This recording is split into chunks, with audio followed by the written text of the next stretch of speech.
नमस्कार सभी को। दोस्तों, एक धनखड़ साहब के इस्तीफे से जाने कितने बीजेपी में ऐसे खाली पड़े नेता हैं जिनकी धड़कन तेज हो चुकी है कि शायद अब उनका नंबर आ जाए। जैसे पहले यूपी बिहार में वैकेंसी आया करती थी ना, कभी टीचर की कभी पुलिस की, तो लोग तैयारी में लग जाया करते थे। वैसे आजकल भाजपा में वैकेंसी आई हुई है और जैसे हालात हैं लग रहा है कि अभी आने वाले समय में और भी बहुत सारी वैकेंसीज आएंगी। और इस तैयारी में अब लग रहा है कि स्मृति ईरानी जी भी लग चुकी हैं अचानक से बहुत सारे चैनल्स पे इंटरव्यू देना। और उसमें अपने सीरियल की बात नहीं कर रही हैं बल्कि अपने पॉलिटिकल कैरियर की, उस पर जो स्कोप दिख रहा है उस पर ज़्यादा बात कर रही हैं। राहुल गांधी पे फिर से आक्रामक दिख रही हैं, तो ऐसा लग रहा है कि मोदी जी की नज़रों में वो खुद की संभावनाएं तलाश रही हैं। तो क्या कुछ उन्होंने कहा है, कहाँ पे उन्होंने इंटरव्यू दिया है और क्या सच में उनकी पॉलिटिकल वापसी हो पाएगी, आइए इन चीज़ों पर थोड़ा सा बात करते हैं। तो दोस्तों, इस टॉपिक का सबसे इंपॉर्टेंट सवाल ये है कि क्या स्मृति ईरानी जी पॉलिटिक्स में वापसी करने जा रही हैं। हालांकि ये उनके हाथ में नहीं है और पूरे भाजपा में दरअसल कुछ भी किसी के हाथ में नहीं है एक्सेप्ट दो लोगों के। तो फिर उनकी वापसी का सवाल क्यों उठ रहा है?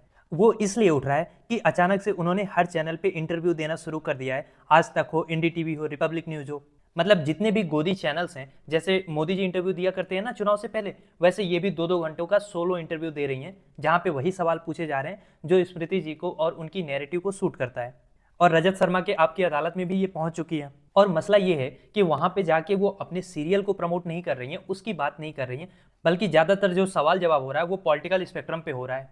ऐसा लग रहा है कि गोदी मीडिया उनको फिर से लॉन्च करने की कोशिश कर रही है, जनता के बीच में उनको इस्टेब्लिश करने की कोशिश की जा रही है। अब एक चीज तो तय है कि ये भाजपा नहीं करा रही है, क्योंकि भाजपा को अगर इन्हें किसी कुर्सी पे बैठाना होगा तो उन्हें जनता की या किसी की अप्रूवल, कोई नैरेटिव वगैरह सेट करने की जरूरत नहीं है। मोदी जी जब चाहेंगे, जिसको चाहेंगे, जिस पोस्ट पे चाहेंगे वहां बैठा देंगे। ये इमेज बिल्डिंग का काम स्मृति ईरानी जी अपनी कैपेसिटी में कर रही हैं।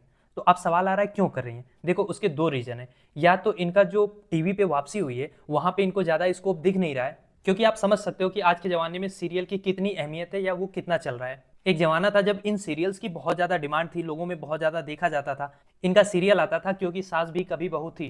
पर आपको लग रहा है कि आज की जो जनरेशन है वो उस धारावाहिक को वापस से उस दिलचस्पी के साथ, उस इंथ्यूजियाज्म के साथ एक्सेप्ट करेगी?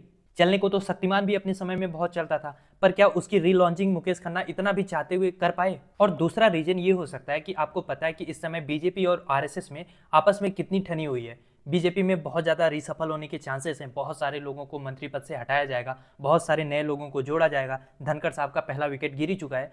तो ऐसे में स्मृति ईरानी को ये लग रहा होगा कि ये सारे इंटरव्यूज दे के कम से कम आरएसएस और बीजेपी की नज़र में रहें, ताकि हो सकता है उन्हें भी कोई पोस्ट मिल ही जाए। तो ये दोनों संभावनाएं मुझे लग रही हैं जो मैं गेस कर पा रहा हूँ। और जैसा कि आपको पता है कि स्मृति ईरानी जी ने टीवी की दुनिया से ही, सीरियल की दुनिया से ही राजनीति में कदम रखा था। और उनके पूरे पॉलिटिकल कैरियर का सबसे अहम पॉइंट, या आप जो टर्निंग पॉइंट कह सकते हो, वो था राहुल गांधी को लोकसभा के चुनाव में हराना। उसके बाद पार्टी में उनका कद तो बढ़ा ही, लेकिन उनका अहंकार जो है वो उससे कई गुना ज्यादा बढ़ गया। और उसके बाद आपको पता है कि फिर किशोरी लाल जी ने उन्हें अमेठी से हरा के, राजनीति से निकाल के टीवी वालों को उन्हें वापस सौंप दिया कि भैया आप ही संभालो इनको। आपको पता है 2024 के लोकसभा चुनाव में दो ही चीजें बहुत भयंकर तरीके से फूटी थी। एक तो 400 पार का गुब्बारा और दूसरा स्मृति ईरानी का अहंकार। बाय द वे, अपने इंटरव्यू में रजत शर्मा ने उनसे ये पूछा कि आप बहुत एरोगेंट हैं, तो उस पर इनका जवाब ये था कि अगर देश के बारे में बोलना घमंडी होना है तो मैं घमंडी हूं। मतलब ये गजब का लॉजिक है यार। जितनी भी आपकी कमियां हैं उसको आप देश के लिए बता के देश को ही समर्पित कर दो, और फिर जो आपसे सवाल पूछे वो ऑटोमेटिकली एंटी नेशनल हो जाएगा। फिर इस लॉजिक से तो एक शराबी भी कहेगा कि अगर देश के लिए, देश का शराब खत्म करने के लिए मैं शराब पी के गलत होता हूं तो हाँ मैं गलत हूं। ऐसे तो चुनाव आयोग भी कहेगा कि अगर लोकतंत्र को बचाने के लिए, मोदी जी को बचाने के लिए एक दो जगह पे एसआईआर हम करके गलत हो जा रहे हैं तो हाँ हम गलत हैं। तो कुल मिला जुला के स्मृति ईरानी जी ने जितना भी इंटरव्यू दिया है 4-5, उसमें कहीं ऐसी कोई बात निकल के नहीं आई जो काम की हो, जो मैं आपसे यहाँ पे शेयर करूँ। बस वही मोदी जी के स्टाइल में इंटरव्यू दिया जा रहा है, और शायद मोदी जी की नज़रों में आने के लिए ये चीज़ किया भी जा रहा है। मोदी जी तक ये बात पहुंचानी होगी कि देखो भैया, धनखड़ जी चले गए हैं तो हम हैं। हालांकि स्मृति ईरानी जी की हालत भाजपा में वही हुई है कि जहां कहीं पे भी वैकेंसी खाली होती है तो इनका नाम चर्चाओं में खूब आता है। दिल्ली विधानसभा के समय में ये चीज चर्चा में आई थी कि हो सकता है इनको दिल्ली का मुख्यमंत्री भी बना दिया जाए। फिर राज्यसभा में भेजने वाली बात भी काफी चर्चा में रही थी, पर इनमें से कहीं भी पार्टी ने अभी इनको मौका दिया नहीं है। इंटरव्यू में रिटायरमेंट के नाम पे ये कहती हैं कि अभी तो मैं 49 साल की हूँ, और 49 साल में कौन रिटायर होता है। तो स्मृति जी, आपने डिवाइन इंटरवेंशन का नाम सुना है? नहीं सुना है तो धनखड़ साहब से पूछो, क्योंकि होता वही है जो ऊपर वाला चाहता है, और ऊपर वाला जब चाह लेता है तो आपकी उम्र, आपका समय, आपकी प्रतिभा कुछ नहीं देखा जाता।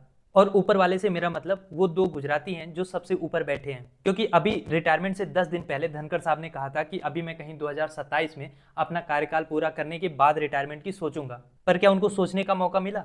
वैसे स्मृति जी ने एक दावा और किया कि अगर राहुल गांधी खुद चुनाव लड़े होते तो वो उनको हरा देती। मतलब कितना टीज है इनके मन में उस हार को लेके। और ये बात कहने के लिए भी ना दो चीजों का होना बहुत जरूरी है। एक तो आपके अंदर ओवर कॉन्फिडेंस हो, और दूसरा आपके सामने जो ऑडियंस बैठी है या जो आपको लग रहा है कि आपकी बातें सुनेंगे, उनको आप एकदम मूर्ख समझती हैं। वरना आप सोचो, आप राहुल गांधी जी के एक सामान्य से कार्यकर्ता को, जिसका नाम भी अमेठी चुनाव से पहले कोई नहीं जानता था, उसको आप हरा नहीं पाई। 1 लाख से ज्यादा वोटों से आप हार गई हैं और आप बात कर रही हैं कि आप राहुल गांधी को हरा देती। अरे एक बार आपने हरा दिया था, उस समय मोदी जी की बहुत ज्यादा हवा थी, और ऊपर से पूरी मशीनरी जो थी सरकार की वो अमेठी में झोंक दी गई थी, और उस बात पे आपको इतना अहंकार है। और अहंकार का आलम ये रहा है कि जब आपके पास पावर थी तो जाने कितने पत्रकारों की आप नौकरी बस इसलिए खा गई हो कि उन्होंने आपसे सवाल पूछा। रिपब्लिक टीवी पे एक झूठ इन्होंने और बोला कि राहुल गांधी ने ये नारे लगाए थे कि भारत तेरे टुकड़े होंगे। ना तो इसका कोई सबूत है, ना तो कोई प्रमाण है, ना तो राहुल गांधी ने ऐसा कहीं पे कहा है। और अगर कहा है तो आप केस करो ना, आपके पास सबूत है तो आप केस करो। ऐसे गोदी मीडिया में बैठ के बस झूठा नैरेटिव चलाना, और इसी क्वालिफिकेशन पे आपको मंत्रालय चाहिए। अच्छा, फेंकने के मामले में इन्होंने मोदी जी को भी पीछे छोड़ दिया। कह रही हैं कि मैं जब 3 महीने की थी तब चुनाव में प्रचार कर रही थी। मतलब आप खुद सोचो, 3 महीने की उम्र में ये कैसे प्रचार कर रही थी? हाथ हिला के? या 3 महीने में बोलना जान गई थी माइक पे आके कांग्रेस के खिलाफ, गांधी परिवार के खिलाफ, तभी से बोल रही हैं? कैसे ये 3 महीने में प्रचार करने लगी थी? इस पे तो रिसर्च होनी चाहिए। तो कुल मिलाजुला के बात इतनी है कि स्मृति ईरानी जी अपनी राजनीतिक जमीन जो अब खो चुकी है उसको वापस लेने की कोशिश में है, पर रास्ता इतना आसान होने वाला है नहीं। या आपको लगता है कि मोदी जी की दया दृष्टि वापस से एक बार इनके ऊपर पड़ेगी? क्या सोचते हैं आप इस बारे में? लिखिए अपनी राय कमेंट बॉक्स में।